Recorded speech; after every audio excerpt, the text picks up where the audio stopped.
Hey, y'all need a break. Listen to these stories from r/AskReddit. What's the worst you've ever been cock-blocked or beaver damned? I was waiting for a flight, was at the bar and started talking to a girl. After 3 hours of drinking and heavy flirting, she straight up told me to watch for her going to the bathroom during the flight, and follow her there, and we joined the Mile High Club.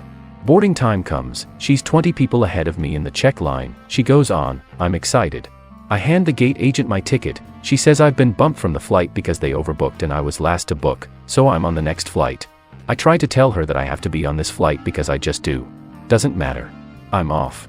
I'm now a 21-year-old hammered guy that just almost had every dude's fantasy come true. Oh, and it's now 3 a.m. in Seattle Airport and everything is closed and I just have to sit and stare at the devil woman that just took away my heart, and I know she knows and did it on purpose. I was cock-blocked by Delta Airlines, and I will never forgive them. Ever. I was just chatting with a girl in a nightclub, making jokes, doing well, when Kelly Hrade, TSN pundit and retired NHL goalie, literally just stood in between us, just enough room to fit his frame, and said hello to the girl, who looked visibly confused, and turned around and said, "You're done," and turned his back to me. I was fairly drunk and half his size, recognized him immediately, so I was a mix of offended and starstruck. I just slinked away. Me as a 18-year-old near as damned virgin playing D&D with my group of friends aged 18 to 23. I started to get on really well with his 23-year-old single neighbor who was part of the gaming group. After a few gaming sessions she got cold on me, and the insecure me just passed it off as another rejection. A few years later my best mate, who was the dungeon master, told me he'd warned her off me as she would have eaten me alive and I didn't deserve that. Damn it, I wanted to be eaten alive by her. Worst ever cock block ever, and I'm 50 now. Back when I was 18, just out of high school, was with this woman who I knew from high school who asked me to go with her back to her place, and she was not subtle about it at all. Friend of mine overheard this and stole her wallet, as if he didn't score, no one scored. Spent 2 hours looking for the wallet until she rang her sister to take her home. After, he hands me the wallet and winks saying better luck next time. Looking back, probably one of the biggest turning points of my life, as it showed me what kind of person he was. I was at a party in college and had good conversation with a girl a few times in the past, and she was at this party. Whole night we are hanging out, few kisses here and there. General attraction to each other. We're playing beer pong and doing well. I put my arm around her waist and she puts her hand in my back pocket while the other team is shooting. I had a condom in the pocket, she pulls it out, giggles and says, "We're gonna need this later." Well, later came about 30 seconds later when her ex showed up at the party and they left about 20 minutes later. 30 minutes later I checked my pocket for the condom and it was gone. She stole the condom I brought to hook up with her ex. What a wild ride that was. I was at a sorority party, and this girl I was vibing with takes me by the hand and leads me upstairs to find a private spot. My friend sees this and literally grabs me halfway up the stairs and says, "We have to go," and drags me out of the party. I was pretty faded and trusted his judgment in the moment. We make it out to the street and I ask him, "What's going on?" He tells me he was saving me from hooking up with that girl who he felt was not up to par. I was so lit I didn't care, and then we proceed to wrestle out on the street as I am trying to go back inside. We never made it back inside the party. I had gay friends in college too. I was at a party when I was about 19 with some of my high school friends at this house. I think the owner was a friend of a friend. Anyways, I start talking to this girl, she's super into me. We're talking all night and playing drinking games together and she's basically attached to my hip. I feel real confident this is going somewhere. Before I could make my move, something happened and a few of my friends got kicked out of the party, so we all had to go. We're outside the house planning out next move, and the girl came with me, still attached to my hip. One guy in our group, who I didn't really know that well, was saying he just wanted to go home. He then looked at the girl who was with me and said, "Hey, can I go with you? Yeah, I'll get a ride with you." Yo guys. I found a ride. And the girl looked visibly uncomfortable by how this guy she had no interaction with, and didn't know, suddenly decided he was going home with her. She just very awkwardly muttered, "I'm gonna go," and did a 180 turn back to her friends in the party. The dude didn't even comprehend what he just did. I was so upset and really stopped hanging out with that dude after that. Met this girl at a wedding. We were both in the wedding party. Started talking to her at a bar we went to after the rehearsal dinner. Was about to ask her for her number when her twin brother came over and stood with us for the rest of the night. You know that shared sympathetic response that twins claim to have. Guess he did not want to feel it that night. Was at a bar and a woman starts coming up to me and we start chatting. Woman is clearly interested in me and is kissing me and whispering sweet nothings into my ear, so I ask her if she wants to go for a walk on the beach and she agrees. Right as we are leaving the bar, a man walks up and asks what we are doing. Bear in mind neither of us knew who he was. We tell him we are going for a walk on the beach and he promptly decides to join us for our walk and literally does not leave our side for the next 2 hours. I wanted to explode. On a lunch break in high school, and a girl who I had been flirting with quite a bit asked where I was going for lunch, and I responded, my place. She then gave me a look and asked if she could join. We were just getting into the parking lot when a friend saw and ran over to ask if he could come. I felt awkward about the whole thing so said sure. He then yelled shotgun to sit next to me on the drive to my place. I then proceeded to make them both grilled cheese and soup. Very disappointing lunch break. So you cock-blocked yourself really? Those ones hurt the most. Yeah, basically. I tried to give him the F off look but it didn't work. Was very thrown off that he even came up. It's a different level of unawareness that takes, LOL. The worst is the time I cock-blocked myself. On my 21st birthday at my favorite club at university, I was dancing with a girl and after kissing she asked me where I lived. At which point I noticed my friends had left, so I drunkenly made my excuses and went and found them in the chicken shop for some fried food to soak up the booze. Well done me.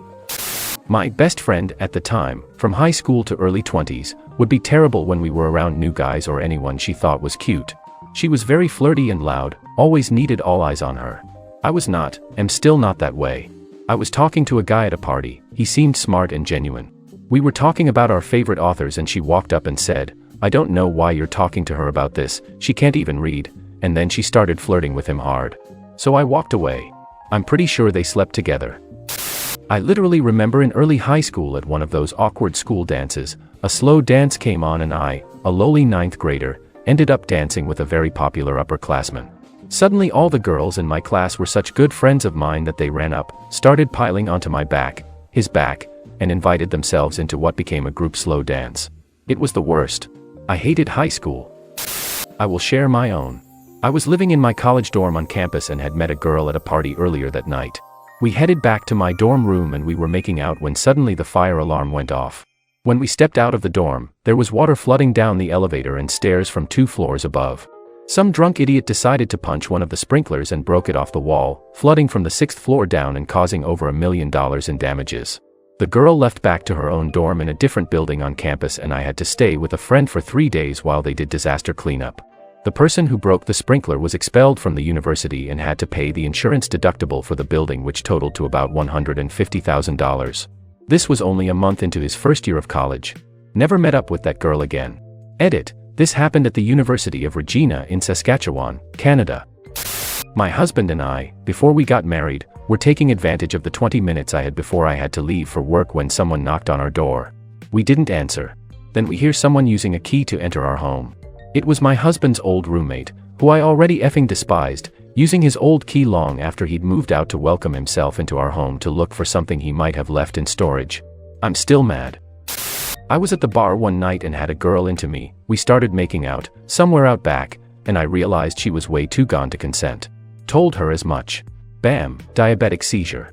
Had to call an ambulance. Did you send her a card signed from Low Sugar Daddy? In high school I met a new girl on the bus, liked her immediately and got the same feel from her. I'm a slow mover so was kinda easing into things when through the rumor mill, I learned one of my oldest friends, since 5th grade, was also interested and had told others he would shoot me if he found me going around her moving forward.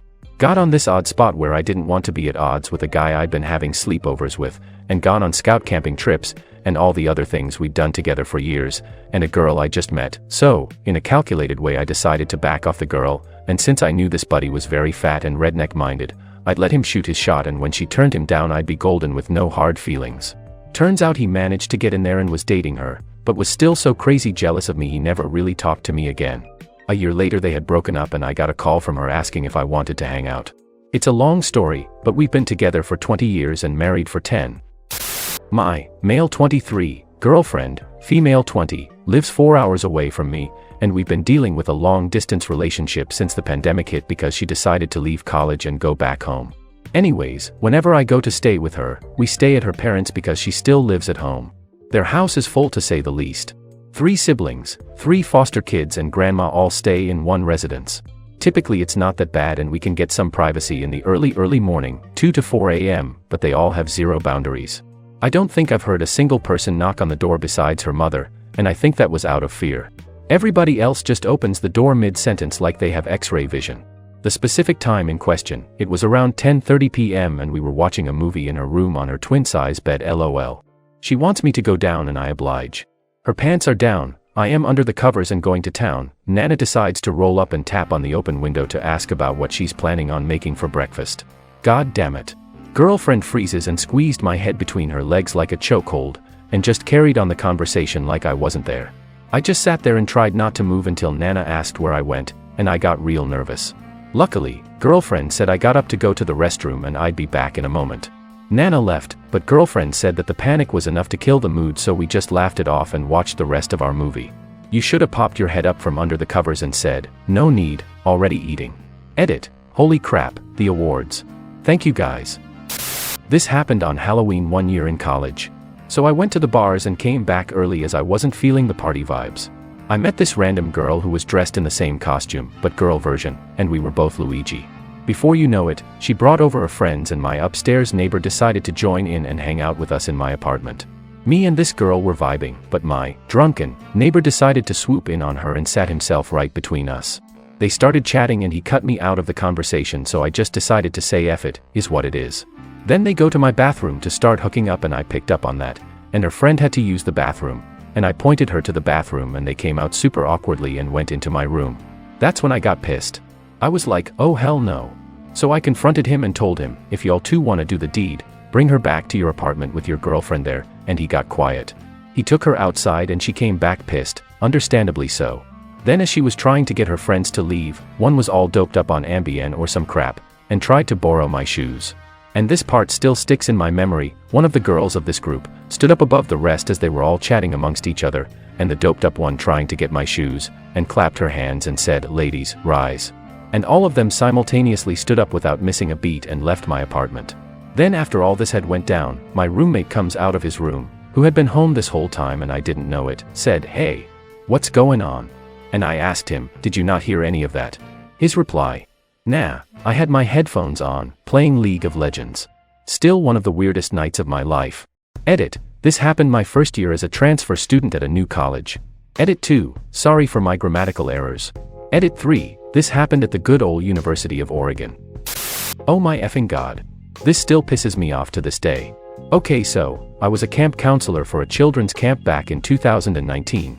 One of the other counselors and I were hitting it off pretty hard, which was fairly easy considering we were basically living together for the majority of the summer. While my cabin was asleep and the other counselors were heading off to bed, my ex and I decided we were going to have some fun in her personal room she had, since she was part of the leadership staff. Her personal room was connected to a main counselor hangout spot that had a couch, refrigerator, bathroom/shower, etc. All the other counselors had left besides one counselor. Where was this particular counselor? Sitting in a chair right in front of the door to her room, pretending to be asleep. I mean, it was as if he was literally blocking us from even getting in the room. All of the other counselors had left and we were waiting for him to get the hint and leave, except he just refused to leave whatsoever. My ex and I both decided to wake him up so he would hopefully move out of the way to let us in. We called his name. No response. We started to nearly yell his name and demand he move out of the way. Still no response. So I decided to start crap talking him a little bit to truly test if he was actually sleeping. Once that started, lo and behold he effing wakes up, mumbles something under his breath, and leaves. This all took place over the course of maybe 5 minutes, which doesn't seem long unless you're literally trying to wake up a grown man to tell him to move out of the way so we can do what we want to do. Later the next day before a team meeting, he offhandedly mentions out loud how if he's not getting any, nobody is. That's the part that absolutely pisses me off. He was intentionally blocking us from having sex. He will forever be known as the king of cockblocks in my book after a stunt like that. Edit. My ex was the counselor I was hitting it off with, in case anyone is confused. I thought that was kind of implied. I was dating a girl that was also on board the same Navy ship as I, at sea, and we were in a locked room getting a little frisky. I had just gotten inside her when the man overboard alarms go off. After the half hour it took to settle that out, we returned to the locked room to continue where we left off. Not 5 minutes later the alarm went off again because everyone on the ship took too long the first time and apparently we needed to do it again. We gave up after the second time. Been married to her for 17 years now. My brother used to regularly enter my room when I was with my high school boyfriend. Several times we were in the throes. He would just barge in and effing stand there. We were naked under the cover, so we would just scream at him until he left, which made him laugh and made us angrier. Thankfully this was 10 years ago, my brother is much more considerate and the boyfriend is now an ex. But it still pisses me off to think about. Edit. I envy those of you who had locks on your bedroom doors. It's not really the norm for rented units, in my experience. My brother did the exact same thing, except sometimes he would shoot me or my hookup with a Nerf gun squarely in the forehead before leaving. My boyfriend and I were planning to ride our motorcycles a few hours north to a little touristy town, eat at our favorite Mexican restaurant, and spend the weekend in an old-fashioned lakeside motel. I told a friend of mine about this plan the morning before we left. That evening, when boyfriend and I are seated at the restaurant and enjoying our meal, suddenly said friend appears beside our table. She had hitchhiked 250 miles to get there, in spite of the fact that she had not been invited to join us. She also had no money on her, and no way of getting back home. So we reluctantly let her spend the weekend with us. If this were to happen to me now, I would have no problem politely yet assertively telling my friend that she would not be joining us on our weekend getaway. But at the time I was like 22 years old and still had a lot to learn about standing up for myself with people who have no sense of boundaries. Thanks for watching. Like, subscribe and share your thoughts in the comments.